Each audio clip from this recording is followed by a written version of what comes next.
Nous sommes dans Jean chapitre 5, verset 17, on va finir là. Mais Jésus leur répondit, mon Père agit jusqu'à présent. Moi aussi, j'agis. Voilà. Donc, attendez, on a un Jésus qui dit qu'il agit jusqu'à présent.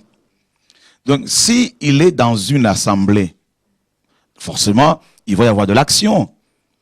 Mais là où il n'y a pas de témoignage, là où il n'y a pas d'action de l'esprit, là où il n'y a pas de guérison, de délivrance, de conversion, là où les sorciers ne confessent pas publiquement leur sorcellerie, cela veut dire que Dieu n'est pas là. C'est pour cela, quand on va chez les catholiques, Dieu n'est pas là.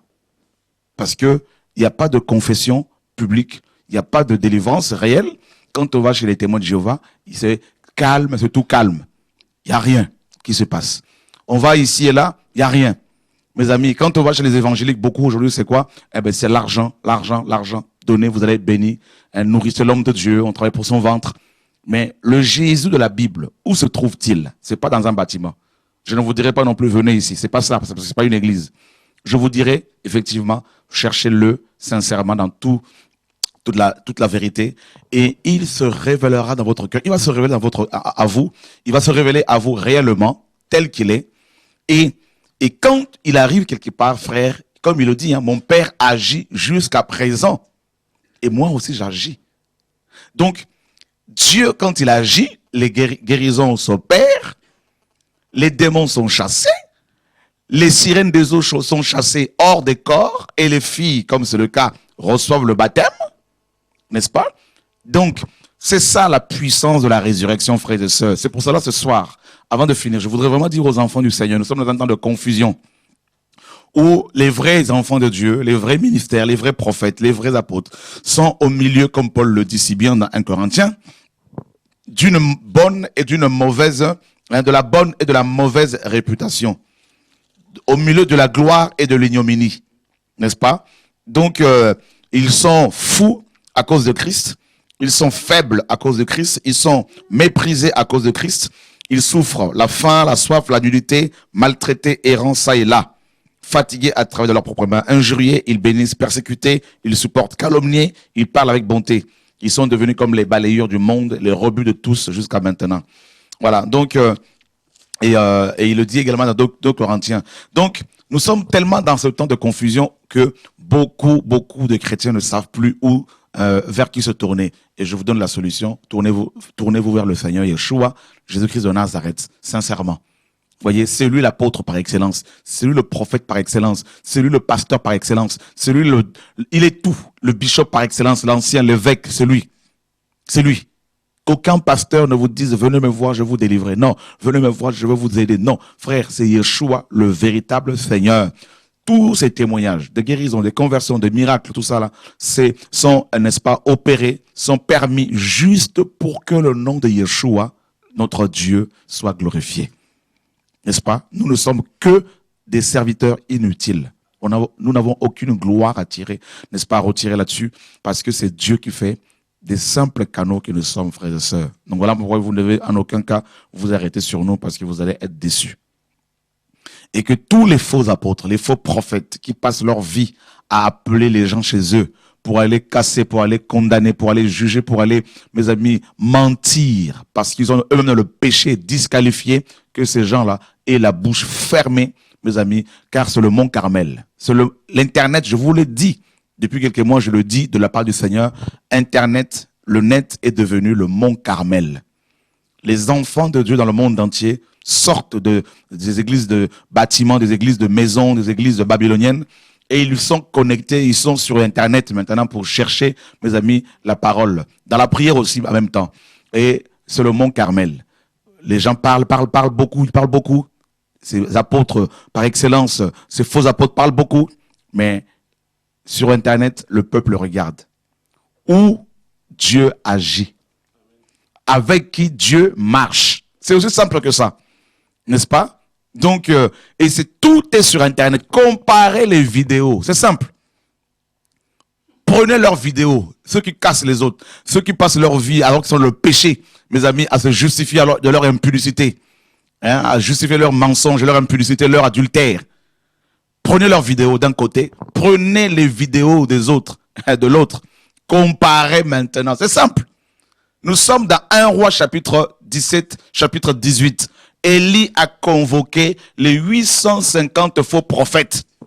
400, mes amis, 50 prophètes de Baal, 400 prophètes d'Astarté. Élie les a rassemblés sur le mont Carmel. Pourquoi le mont Carmel? Parce que c'était une montagne très très haute. Et quand on est sur une montagne, on ne peut pas être caché. Et le Seigneur a dit, une ville bâtie sur une montagne, personne, tout le monde la voit. Voilà pourquoi Internet est comme une montagne. Tout le monde voit tout. Il y a de tout sur Internet. Maintenant, c'est simple. Moi, je leur donne rendez-vous sur Internet.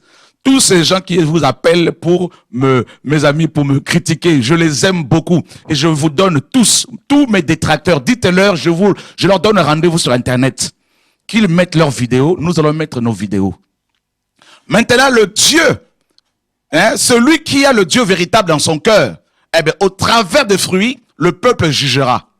Parce que trop parler, ça sert à rien. Il faut que le peuple que vous êtes, chrétien, c'est un défi. Vous savez que j'aime la guerre, parce que Dieu m'a créé comme ça. Les vrais chrétiens aiment la guerre spirituelle. Parce que Paul dit à Timothée, combat le bon combat. Donc, on ne peut pas être chrétien et ne pas aimer la guerre. Voyez? Paul dit à Timothée, combat le bon combat de la foi. Il dit à Timothée, il faut combattre pour la défense de la sainte doctrine. Jude nous dit, mes amis, je vous exhorte à combattre pour la foi qui a été transmise une fois pour toutes aux saints. Donc, dites à tous ces gens que vous connaissez, qui nous attaquent, nous les aimons, dites-leur, le frère ne va pas plus loin. Et je vous parle par l'Esprit de Dieu ce soir. Dites-leur que le frère ne va pas plus loin. Il vous donne rendez-vous. Mettez vos vidéos de plus en plus. Lui va mettre ses vidéos. Et les vrais enfants de Dieu aussi mettront aussi leurs vidéos. Dans le monde entier. Ceux qui prêchent la vérité, ceux qui prêchent le retour du Seigneur mettront aussi leurs vidéos. Maintenant, le peuple est sur le mont Carmel. Chacun chez lui avec son ordinateur.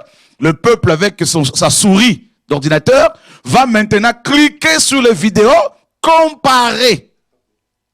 Quelles sont les vidéos où Dieu, dans lesquelles Dieu se manifeste? Où se trouve la vérité? Parce que la vérité, mes amis, c'est Dieu. Et bien là, les frères et sœurs verront, car on reconnaît un arbre à ses fruits. Fini les coulisses, fini. C'est plus les coups de fil dans les coulisses. Non, vous avez entendu, vous avez vu. Faites attention, tout ça là. Non, dites, ok, vous avez assez parlé. Maintenant, ils vous donnent rendez-vous sur Internet. Voilà. C'est pas de l'orgueil, c'est de l'assurance. Paul dit ceci. Ils vont dire, mais il est devenu malade. Je pensais m'arrêter là, mais il y a une onction encore sur moi là. On a presque fini, ne vous inquiétez pas. Nous sommes dans 1 Corinthiens chapitre 4. Nous sommes dans 1 Corinthiens chapitre 4. Verset 18 au verset 21. Quelques-uns se sont enflés d'orgueil, comme si je ne devais pas aller chez vous. Mais j'irai bientôt chez vous, si c'est la volonté du Seigneur. Et je connaîtrai non les paroles, mais la puissance de ceux qui se sont enflés. Car le royaume de Dieu ne consiste pas en paroles, mais comment? En puissance. Oh là, j'aime l'évangile. Frère, je suis devenu encore fou ce soir. Jesus Christ. Il y a une onction là, il y a une onction là. Il y a quelque chose sur moi encore ce soir. Il y a le feu de l'Esprit de Dieu, frères et sœurs. Alléluia. Mama, Jesus Christ, alléluia. Il y a quelque chose sur moi là, quelque chose là. Merci frère. Merci. Là, ça me chauffe là. Là, ça me chauffe. Là, ça me chauffe. Trop parler, ça sert à rien. Parler, non, je suis apôtre, non, je suis prophète, je suis docteur, je suis ceci. C'est bien. Si vous vous limitez seulement à la dénonciation, il y a un problème. Si vous vous limitez seulement à l'enseignement, il y a un problème. Jésus, c'est l'équilibre. C'est la dénonciation, c'est l'enseignement, c'est aussi la démonstration de la puissance de Dieu. Jesus Christ. Paul dit, car le royaume de Dieu ne consiste pas en paroles. Vous parlez, c'est bien. Mais démontrez-nous que Dieu marche avec vous. Le peuple a faim. Les gens sont possédés. Les gens sont malades. Il y a des personnes comme José possédées dans le passé. Des fous qui ont besoin de revenir à la raison. Il y a des malades, des cancéreux qui ont besoin d'être guéris. Et moi, je vous donne rendez-vous de la part du Seigneur sur le mont Carmel, Internet. Voilà. Il faut qu'il y ait des preuves de guérison, des preuves médicales. Prouvez-nous que Dieu marche avec vous. C'est aussi simple que ça. Et si ce message vient de Dieu, le peuple jugera. Alléluia, Jesus Christ, alléluia. Je sens que Dieu va faire des choses encore, frères et sœurs. Paul dit, je connaîtrai non leur parole, mais la puissance. Hein?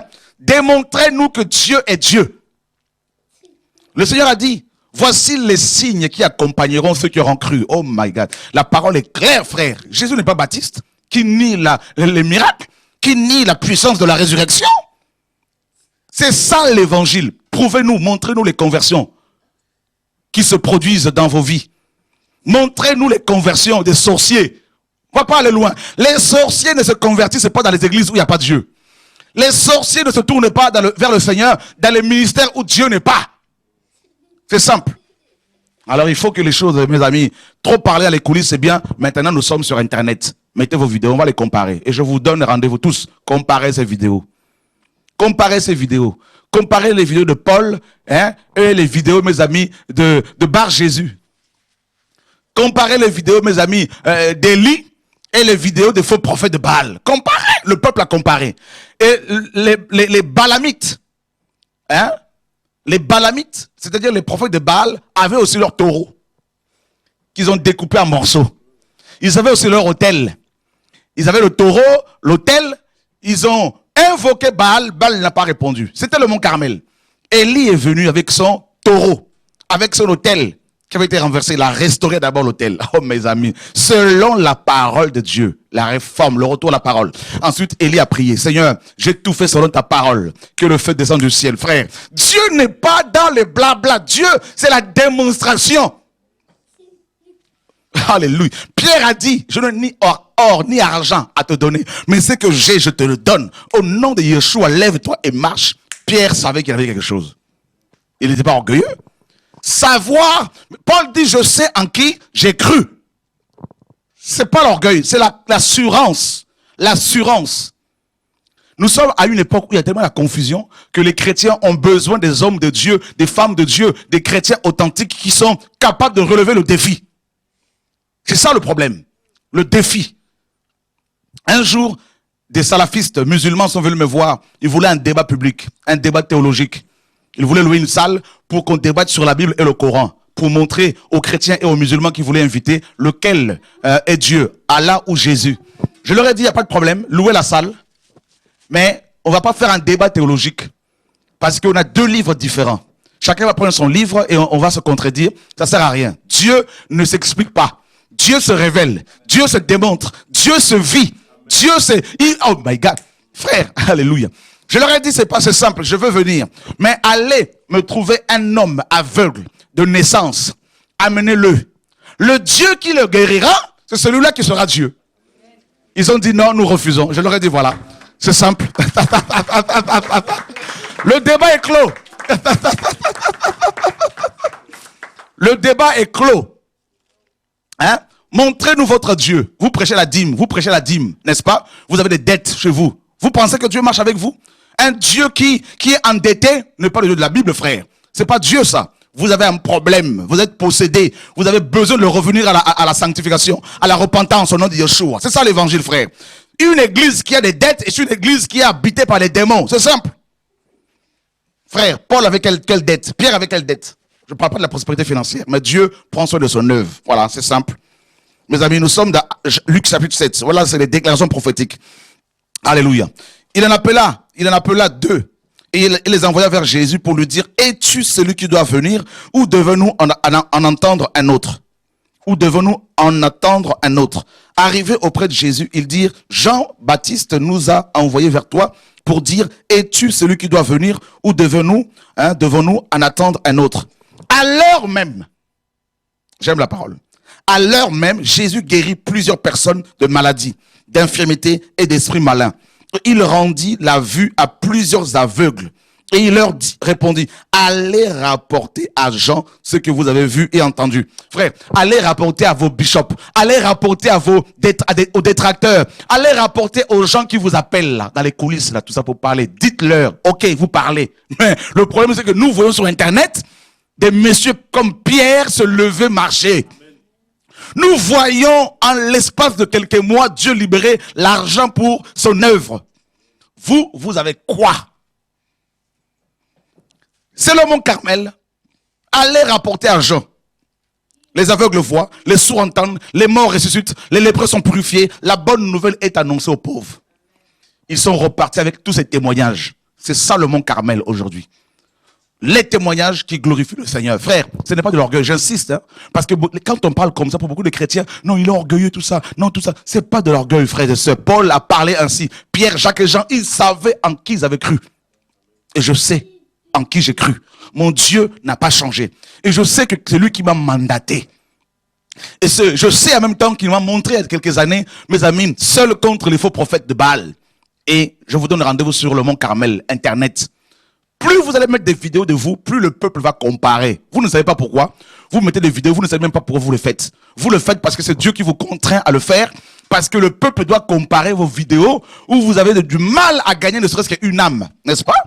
À Dieu, où vous appelez les gens à aller vous rejoindre, où vous mettez vos photos sur vos CD, vous mettez vos photos sur des affiches, vous êtes dans les fédérations aujourd'hui, vous êtes dans toutes sortes de compromissions, le peuple vous a vu. Ah mes amis, c'est magnifique frères et sœurs. La démonstration de la puissance de Dieu, la confusion va régner, la confusion. Dieu, frère, ne peut pas, mes amis, amener les satanistes à lui en utilisant les impudiques. Non, non, non, non. Arrêtons le mensonge. C'est la convocation. Chrétiens du monde entier, allumez vos ordinateurs, comparez ces vidéos dans le monde entier. Et priez Dieu. Et que celui qui sert Dieu, mes amis, alléluia, soit discerné. Et que le faux soit lapidé, non avec les pierres visibles, mais avec la parole de Dieu pour qu'il se repente au nom de Yeshua. Mon Carmel. Je vous dis, si Dieu m'a appelé, je prophétise, frère, il y aura de plus en plus de conversions de sorciers, de plus en plus de conversions de sidéens, de plus en plus de conversions de guérisons de sidéens, des cancéreux. Je prophétise, de plus en plus, des Français seront touchés par l'évangile, les nations par l'évangile, de plus en plus, la jeunesse sera touchée. Je le déclare devant mon Père Céleste au nom de Yeshua. Jesus Christ. Je le déclare que la Bible sera révisée, sera diffusé, édité, diffusé partout. Je déclare, frères et sœurs, que les vrais chrétiens seront réveillés, serviront Dieu seuls entre eux et Dieu. Ils seront dans l'intimité avec le Père. Ils ne seront plus sur le joug des hommes. Je le déclare. Et que les faux soient décapités avec la parole de Dieu. Au nom de Yeshua. Mont Carmel. Le rendez-vous, c'est le Mont Carmel. Au nom de Yeshua. Dieu est Dieu. Dieu est Dieu. Dieu dit, j'accomplis ce que prédisent mes envoyés. J'accomplis la parole de mon serviteur. Frère, oui, je peux vous dire, Dieu m'a appelé. Je ne suis rien, je ne mérite rien, je ne suis pas mieux que les autres, mais il m'a appelé. Et comme il m'a appelé, il ne peut que justifier l'appel, confirmer l'appel au travers de tout ce qui peut se passer, tout ce qui peut se faire pour sa gloire. Au nom de Yeshua. Personne ne pourra vous contrôler, frère. Vous êtes libres, mes sœurs, libres pour servir non les hommes, non Shora, non qui que ce soit. Jésus-Christ est seul car il revient. Au nom de Yeshua. Et bienvenue sur le Mont Carmel, frères et sœurs. Vous savez, c'est magnifique, hein? Internet, tout le monde peut accéder à Internet aujourd'hui. N'est-ce pas? La toile.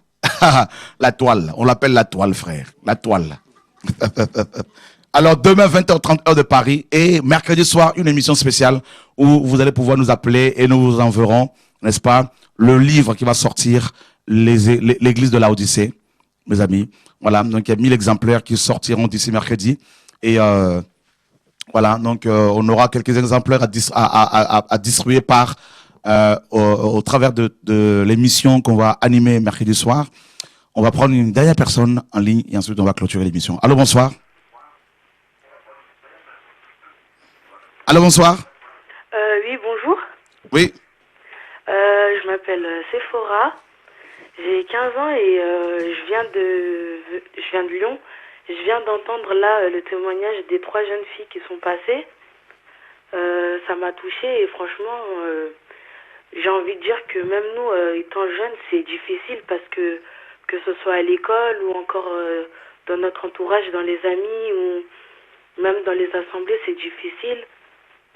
La musique profane, d'arrêter comme ça. Enfin, même moi, j'ai souvent essayé d'arrêter ou d'y mettre un stop, mais même quand on arrête, souvent, on a quelque chose qui nous dit d'écouter ou quelque chose qui nous...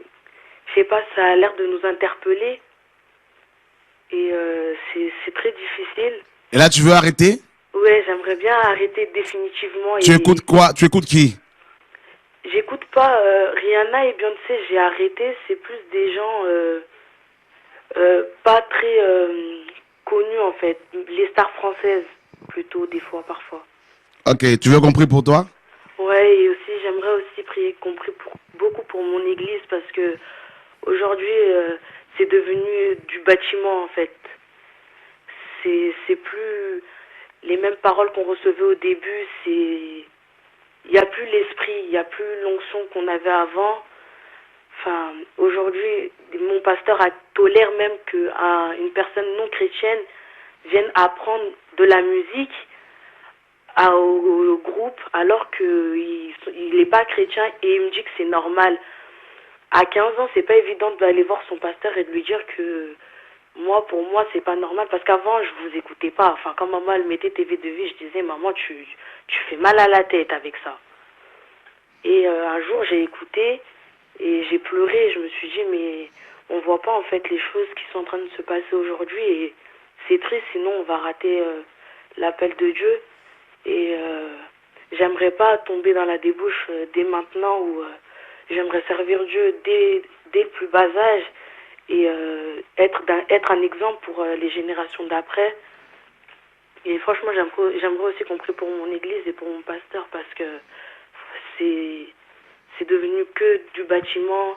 Il tolère des choses à ne pas tolérer et on sait pas où on va. Donc aujourd'hui, quand je lui ai dit ça, il m'a dit que non, que c'était tout à fait normal, que de toute façon j'étais une petite fille donc je connaissais rien encore.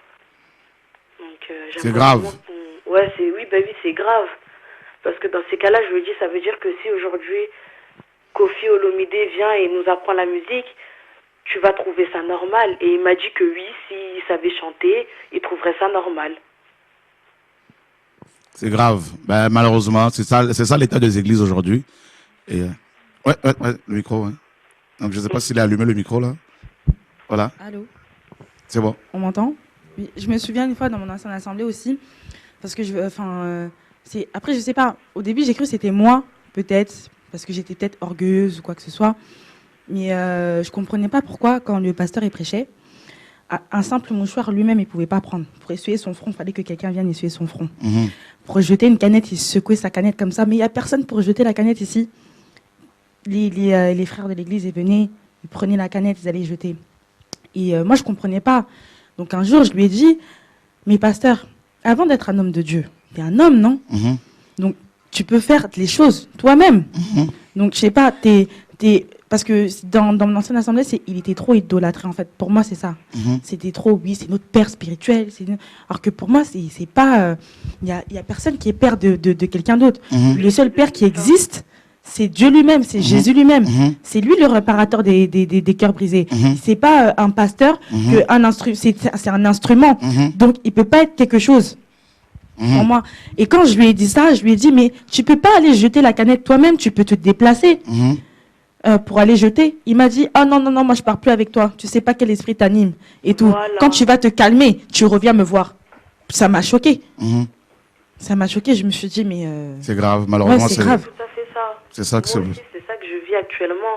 Enfin, quand il entend une enfant de 15 ans qui va lui dire ça, il se dit qu'elle connaît rien à la vie, qu'elle écoute pas forcément les trucs de Dieu. Mais moi aujourd'hui, avant TV de vie, ça m'apportait pas plus que ça. J'écoutais pas. Grâce à ma mère, j'ai commencé à écouter et ça m'a touchée. Jusqu'à un jour où j'ai pleuré même d'une prédication que vous avez faite. Faut venir à Lyon, pasteur Chora, parce que Lyon. Les églises maintenant, ça devient n'importe quoi en fait. Jusqu'à ce qu'un pasteur tolère ce genre de choses. Il a même accepté qu'une jeune femme il sait pas, mais qui a été percée au nombril, qui a commis d'autres actes dont il a pris conscience et il a accepté qu'elle remonte chanter devant. C'est terrible. En tout cas, déjà, je voulais t'encourager parce qu'à 15 ans, à 15 ans, tu sers le Seigneur, tu commences à remarquer ces choses. C'est vraiment le Seigneur qui t'a parlé. Et c'est pas évident de servir le Seigneur à cet âge-là, mais ce n'est pas impossible.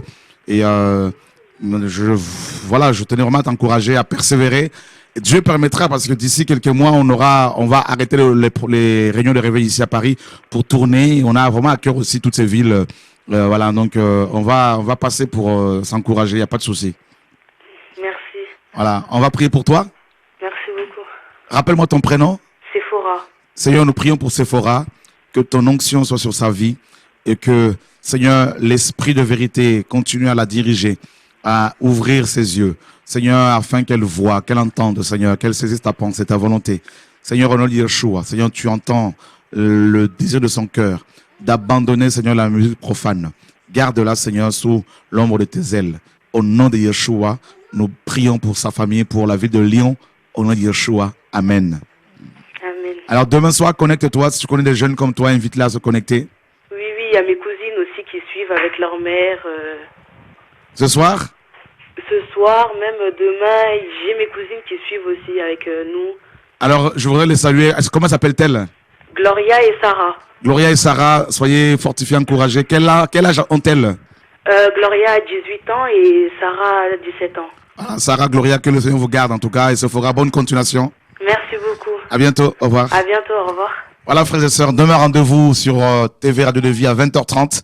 Et voilà, juste un rappel, par rapport à la révision de la Bible, nous avons aujourd'hui 37 000 euros.